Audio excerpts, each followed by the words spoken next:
Kaunti Manyeri. Habari ya asubuhi, Kamau Mwangi ukiwa katika kaunti ya Nyeri, unawasiliana nasi ukiwa eneo gani kaunti ya Nyeri na hali iko vipi huko Nyeri asubuhi hii? Kamau. Oya ore Joyce, na hapa katika kaunti ya Nyeri, kaunti mojawapo ambazo zimeweza kushuhudia maandamano ya kiasi kikubwa, kiasi cha kwamba kuliweza kuwepo na waandamanaji kulivamia duka moja kubwa kwa maana supermarket katika kaunti ya Nyeri na kuharibu mali kwa kiasi kikubwa. Na leo ikiwa ni siku ambayo waandamanaji walikuwa wamejitolea kwamba wataweza kufanya maandamano kufikia ikulu ya Nairobi hapa katika kaunti ya Nyeri, taswira ambayo ipo kwa sasa ni kwamba mandhari yametulia. Nataka mpiga picha wa runinga wa RMS Ephantus Maina aweze kumwonyesha mtazamaji wa Ramogi TV shughuli ilivyo. Hii ni barabara ya Gakere, mojawapo ya barabara ambazo huwa ni busy sana katika kaunti hii ya Nyeri. Maandamano huanza katika barabara hii na sijui kama ataweza kukuonyesha palipo na ile miti ni uwanja wa Whispers ambao hapo ndipo maandamano huanza, lakini taswira pale ni kwamba tumetoka pale, hakuna maafisa wanaopiga doria na kuangalia hali ilivyo, kwa sababu wengi huwa ni maafisa wengi sana wako pale kuhakikishia wale waandamanaji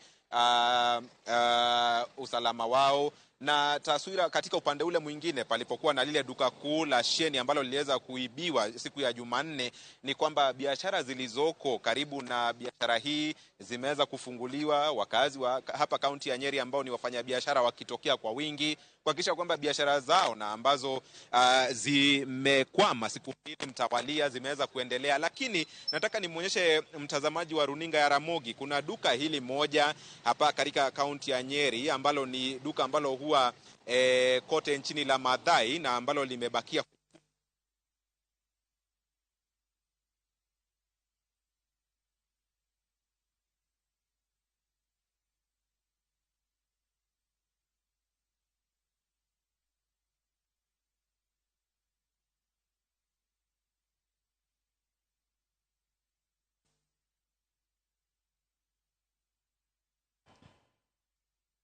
Nyakwara Mugejo ngwagoyo mosainya walalo jafombo marwe kaunti Manyeri kanyo, kata kamano podi wabobedo ka waloko kata waloso weche mag tudruok kendo wabobedo ka wadok kura achiel kachiel. Pichni mineno kanyo bende gin mago mabiro ni kowuok e kaunti Manyeri onogo.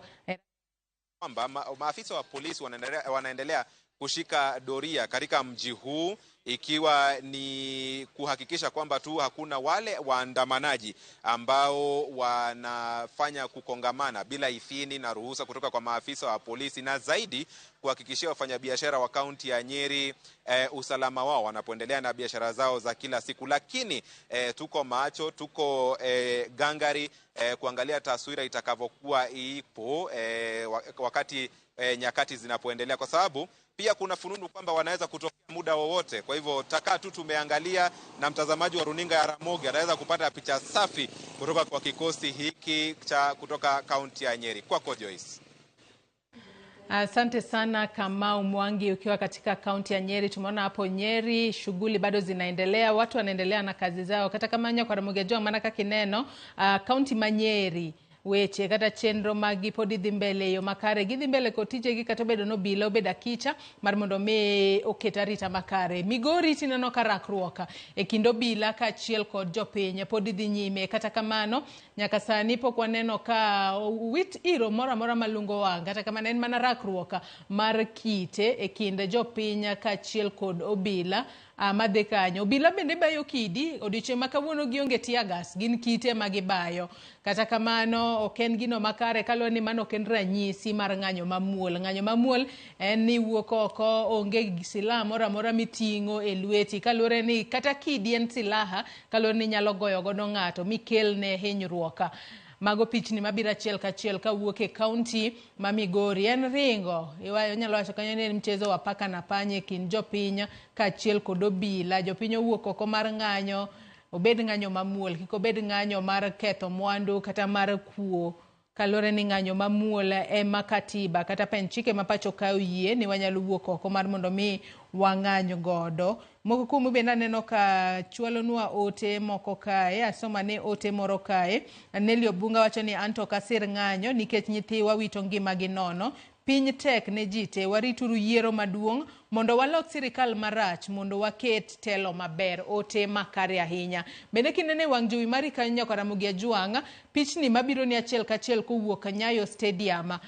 Mago jolweny makoro osegol e kambi mag jolweny e pacho kae. Koro gipangore ka giwuok Nyayo Stadium mar mondo mi gidhi gijiw arita e kaunti ma Nairobi kae, kinde ma koro rowere noseyango ni gibiro bedo ka ng'anyo margi ka gidwaro ni sirikal otim dwaro kata ochop singo mane gisingo ne jo Kenya e kinde kisera mar ombulu. Mana kaka ineno kanyo gipangore gi dhogeche maggi kata nyamburko maggi mopogore opogore, kama giwuok kanyo to gidhi e chuny boma ma Nairobi kata e gwenge mopogore opogore e kaunti ma Nairobi kae. Kata kamano nitiere moko ma oseteri, moko bende biro bedo ka idho lori ma nitiere kanyo ka gidhi mar mondo mi gichiw arita. Kata kamano japiny kiwuok oko kawuono mar mondo mi bede ng'anyo, neni obedo ng'anyo mamuol maonge ketho mwandu moro amora.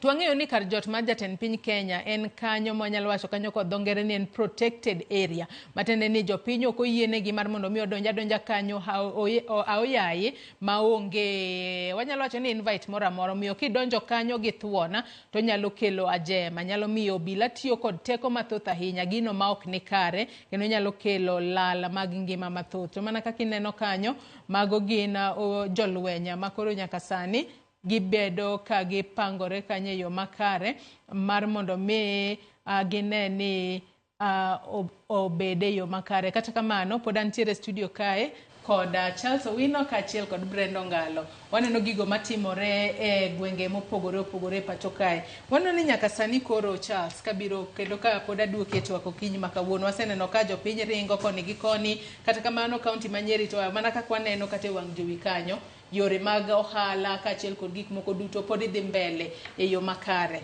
Kata kamano nyaka sani waneno ka jolweny osegolo oko, golo jolweny bende en ranyisi makare. Bende jatend piny pod ibiro bedo kod, wanyalo wacho ni en lwasi makare kata obedo no golo jolweny ataro mar chik mar mondo mi odhi orakre gi jogo mang'anyo. Ok gin jogo mang'anyo, ng'anyo ne about finance bill oserumo.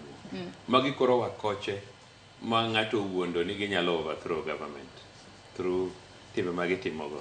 Omiyo jolweny must come out and protect the constitution.